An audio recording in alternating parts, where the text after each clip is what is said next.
Hi everyone, hope you all had a good weekend. This is another production diary update for my film Ghast. If you're new to the channel, basically I'm working on a short horror film at the moment called Ghast. I'm trying to get it released, well, as soon as possible. I was aiming for the end of October, but I may have to push the release date of it a little bit further back, and because of some of the hurdles that I have at the moment with it. Anyway, so in the last two production diaries, I was talking about the script. So I got my draft out to a few people and got some feedback, primarily from Callum, who I do a lot of videos with. He's part of Area 50 Bun, the website, and he's going to be the director of photography.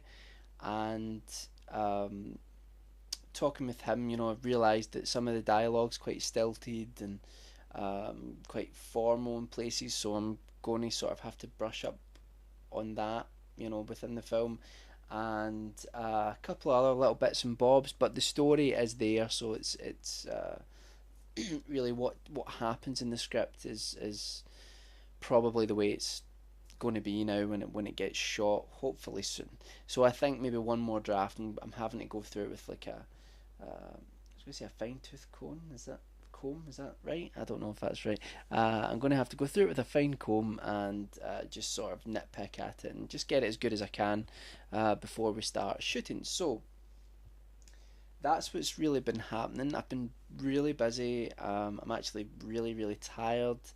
It's during the day at the moment. You can't tell that because my webcam is so rubbish that it has to be brighter than the sun in here to actually show me up. Plus, the microphone doesn't really work on my webcam, so I have to use this little thing here, this microphone, which I'll talk about in a minute. Yeah, so I'm quite tired, so I do apologise. But anyway, so I've been buying some equipment for the film, and I thought maybe that I would show you. So, first of all, this is we've got two cameras to shoot on. Um, my camera and Callum's camera. This is mine, which is a Canon 550D.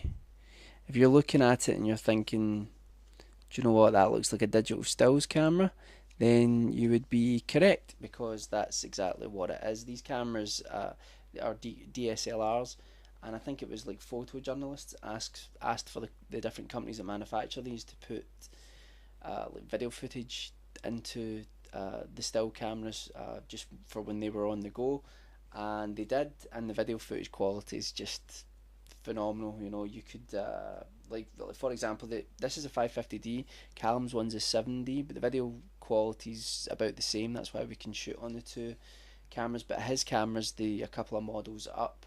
But there was some of like Black Swan, for example, was shot on a DSLR, and there's been other things like an entire episode of House was shot on these DSLRs. So they really are fantastic, and especially uh, like value for money, like is pretty incredible for what you can actually achieve with them. I mean, we're talking about something you can put on a cinema screen. So anyway, or at least on a really great HD TV. So I have my camera, and what I have also bought is I've bought a battery grip. If you can see that. Oh, now the battery grip uh, serves two purposes really. It's got two batteries in it. Try not to knock the microphone over. It's got two batteries in it, and really that just gives you double recording time, obviously. And I've also got a third one as well for standby, and it just means that when we're out shooting, I only had one battery before, so I mean these things like drain power like nobody's business. So really it would have been pretty embarrassing to be out shooting something and then run out of power to do it. So um, the battery grip goes on the bottom of the camera. Just bear with me for 2 seconds. And not only does it provide more power, it also makes the camera larger and heavier and much more sturdy. So uh, if you're doing like handheld shots and things like that, you really can, your camera's not going to be shaking about as much. Hopefully, there's not going to be too many handheld shots in terms of just doing this. Like Callum has a shoulder rig that hopefully he'll use when he's filming on it.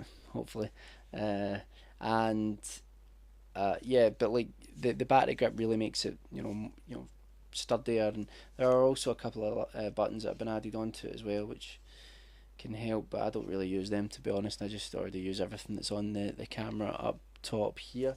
So the next part was the lens. This is the lens that came with the camera. It's a 18 to 55 millimeter lens. All that means is, well, first of all, if it's got two numbers like that, 18 to 55, that means that it's a zoom lens. So you can see that zooms in and out. So that can change how close you are to something, but you know what zoom means. So patronising, sorry. And also it's a 3.5 lens, which means that that tells you how much like light the lens can take in. There are other things to worry about as well, like the color that the lens gives and produces, and like the sharpness of the image and stuff like that. But that right now, that's the main thing, is the focal length, which is like I say, 18 to 55 millimeters, and the f value, which just tells you how wide the lens can open up to let light in. So if it's a 3.5 lens, it means that you can't really use it in low light situations very well. But this lens, it's got a stabilizer on it, which means that if I was to shoot handheld, it would compensate slightly for the shake. But I really don't want to use this lens. Not really. I mean, it's okay. You'll get some. I mean, you get some nice photographs off of it, and it's fine for just doing like casual video. But if you're going to shoot a film, like this lens, really, it's not going to do great. You could do it, but it's not going to do it great. So I was in a little bit of a bind because I was trying to find out a way to get a good lens. Now lenses cost an absolute fortune, but luckily Callum, who I've already mentioned, he has like an encyclopedic knowledge of like cameras and filmmaking and things like that, so he's been such a great help. So I got one of these, which is an adapter ring for older lenses, which you can pick up online quite cheap, but they don't have like autofocus or anything like that in them. They're all manual, but when you're shooting film, when you're filming, you should be shooting manual anyway. And what that allows you to do is put older lenses onto your camera, and you can maybe pick them up for like 20, 30, 40 pounds, that sort of thing, as opposed to like spending hundreds and hundreds of pounds. But what Callum was really generous with is he actually gave me this, which is a 50 millimeter lens. So it's not a zoom lens, so it doesn't zoom. It always has the same sort of field of view, but it's a 1.4, which means that this can film in low light. Not only that, but I've just been testing it out today. I've shot a few things with it today, and it's just the image that comes off of it is lovely. It's really, really nice. It's much sharper than mother lens. The color off of it's really nice. I think it's like maybe adds a little bit of yellow to the image, but nothing that's overly noticeable. It's a really nice lens. Callum could have sold this, but he's given it to me for now, and that's really, really kind of him. So, and this is, I mean, I've been using it today and looking back at the footage. This is definitely good enough to shoot a film on.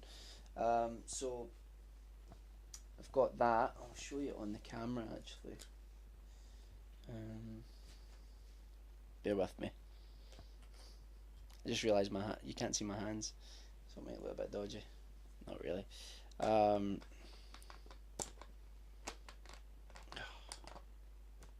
I'm forever not able to put this lens on. Right, there we go. So that's the lens on the camera, and that's it, came on. And I don't know if you'll be able to see that.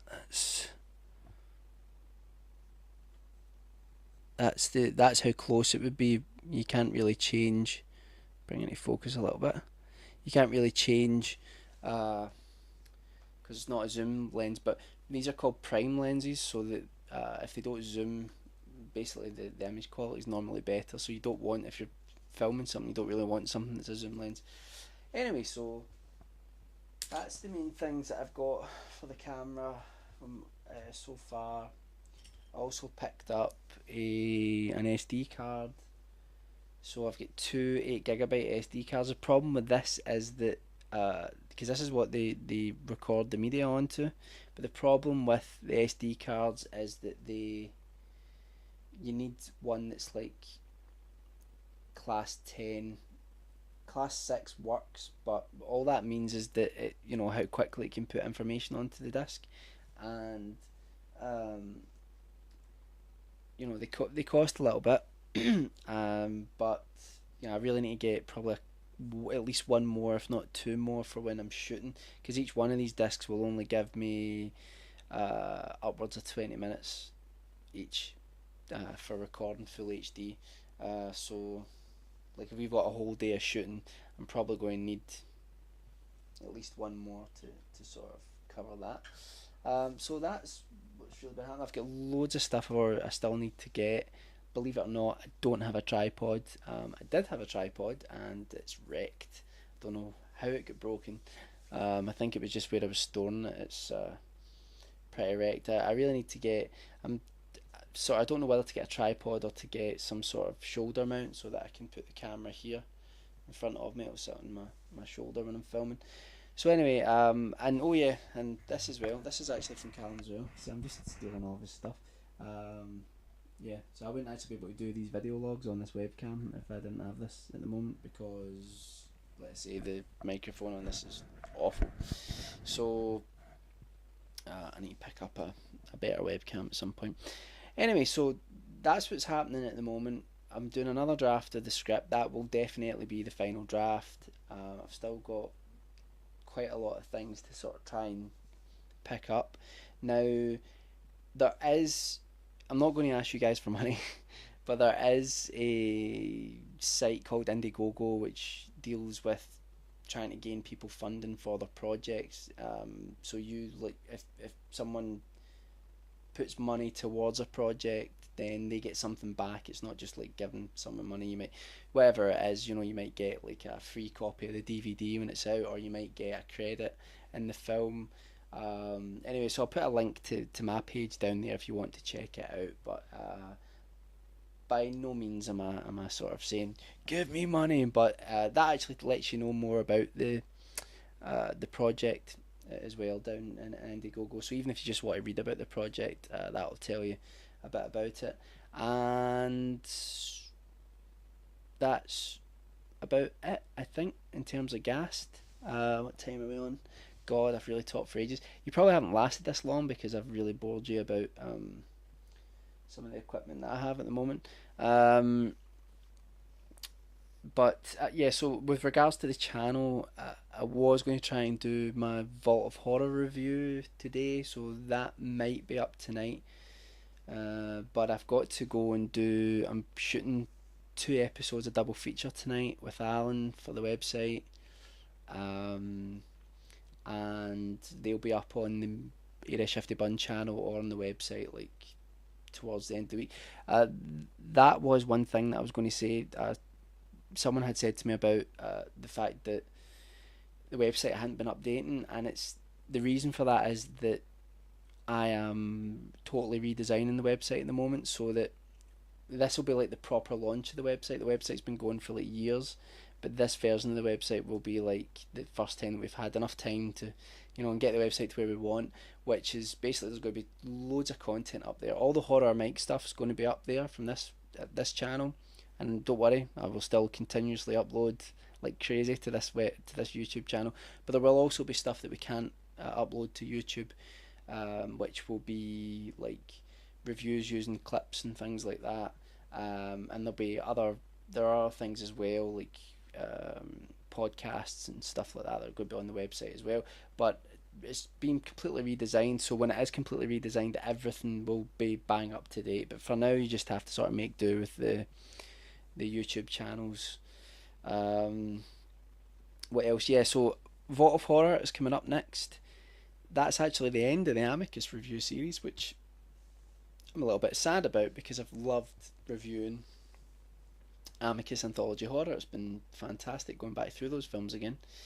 And once I finish that, I'll be doing two review series, which I will reveal shortly, which will take us up to Halloween, up to October, when I'm going to do a mini review every day of October leading up to Halloween as a little tribute to Cinemassacre's Monster Madness. So anyway, as I said before, I'll probably do my next production diary update for Ghast when I finish the final script and let you guys know how we're getting on with casting and stuff like that. And let's say check out the Indiegogo page below if you want more information on it. And that's about it. So I hope everyone's doing well, and I will catch you all later.